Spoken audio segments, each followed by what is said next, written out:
Despite some recent disagreements over trade, the U.S. and Canada have a great relationship. But that could change if our northern neighbor doesn't stop its policy of welcoming Islamic extremists. As Dale Hurd reports, new evidence suggests Canada is turning into a terrorist base that could threaten America.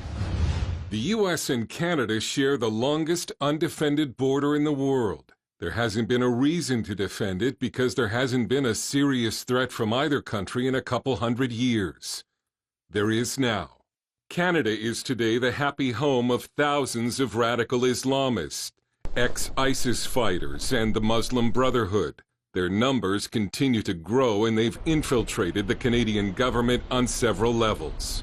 Many Americans assume that all is peaceful and well with their northern neighbor.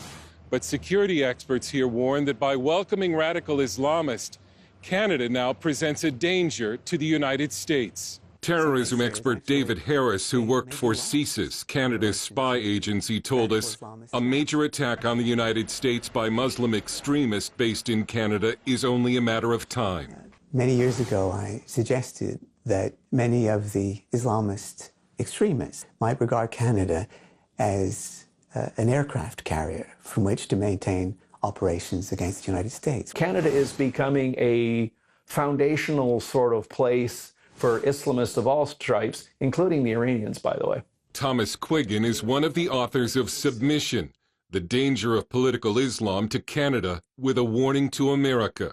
He says Canada is in denial over the terror threat it's created for itself and the United States. And the denier-in-chief is Prime Minister Justin Trudeau, who welcomed returning ISIS fighters back to Canada, saying they would be a powerful voice. He's actually said in our parliament, sort of like out loud on the public record, that if you were opposed to ISIS fighters returning to Canada, it is because you're Islamophobic. In other words, it's not them that's the issue. It's your opposing their return makes you Islamophobic, it makes you racist. I think there's the idea that, well, we need to welcome everyone because everyone's wonderful, so kumbaya. Toronto Sun columnist and XM Sirius Canada host Anthony Furey. Heavens, this notion that ISIS fighters are somehow deserving of kind of a respect and a cultural accommodation just as much as anyone else is nonsense. Assalamu alaikum. Hello, my friends. This is Prime Minister Trudeau sending an official greeting to Canada's annual Reviving the Islamic Spirit Convention, which he attended as a member of Parliament even after news reports the event was linked to a group that has funded Hamas. This is also about celebrating our shared beliefs in justice, fairness, equality of opportunity, and acceptance. And it was quite startling for people to say, do you know who you're talking to? And why would you say that you share their values when their values are anti-democratic, anti-women's rights, pro-slavery, pro-stoning of women? I mean, the stuff that's on some of their websites here in Canada is startling. There have been lone wolf attacks on the U.S. from Canadian Muslim terrorists ever since the Quebec-based Millennial bomber tried to cross the border to blow up LAX in 1999. But the Islamist threat to Canada has been played down. July's attack on the Danforth in Toronto, where 2 women were killed and 13 injured, has been treated by the government and the media as only a mental health and gun control issue. Fury thinks the police are covering something up. There's been a total cone of silence around the Danforth shooting story.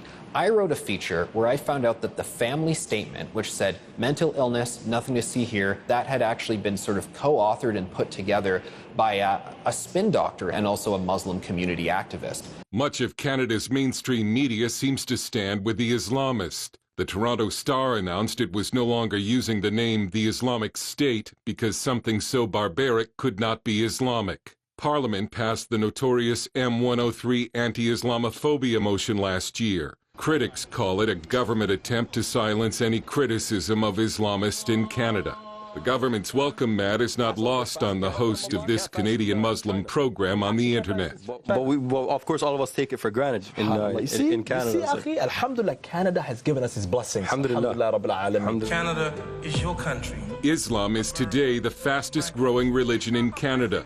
And Montreal-based terrorism expert Marc Labouie says the demographic change because of immigration from the Islamic world is not only profound, but dangerous. I claim that the vast majority of Sunni-based Islamic institutions in the province of Quebec and also in Canada are Islamist. Labouille says Islamists have infiltrated Canada's government and its security services, in some cases at the invitation of the government. Police forces such as Ottawa, where they have visited radical preachers in order to recruit them to join the police force at some point or another. But the Canadian government has done more than welcome dangerous Islamists.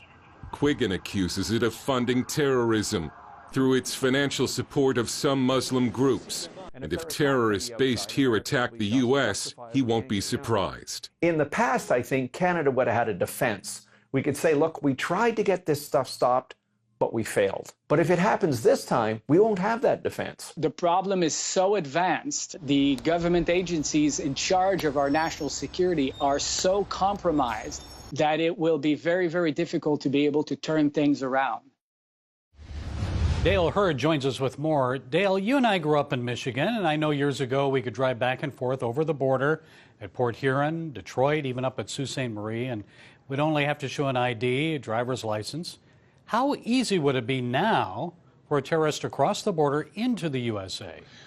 Well, real easy if they weren't a terrorist yet, if they were radical Muslim and they weren't on anyone's watch list and they were a citizen of Canada. I mean, if they weren't a watch list, they'd have to be more creative because, but they could find some part of the border to pop through. I'm sure some people would argue that the greater threat to the U.S. right now is from lone wolves, domestic terrorists, and that, Dale, you're just scaring people, that this isn't based on fact. So how do you respond to that? Well, I'd actually agree with that in that, I mean, the lone wolf terrorist is almost uncontrollable because, as you know, this is the story. It's a moderate, so-called moderate Muslim, not really interested in Islam, has some kind of spiritual crisis and starts going back to mosque, gets under the spell of a radical preacher and decides they need to commit martyrdom. And afterwards, after they've killed people, their friends are saying, wow, he was such a nice guy. I can't believe he did that. So, I mean, those people are almost not impossible to track, but very difficult to attract. So yeah, that is much more likely.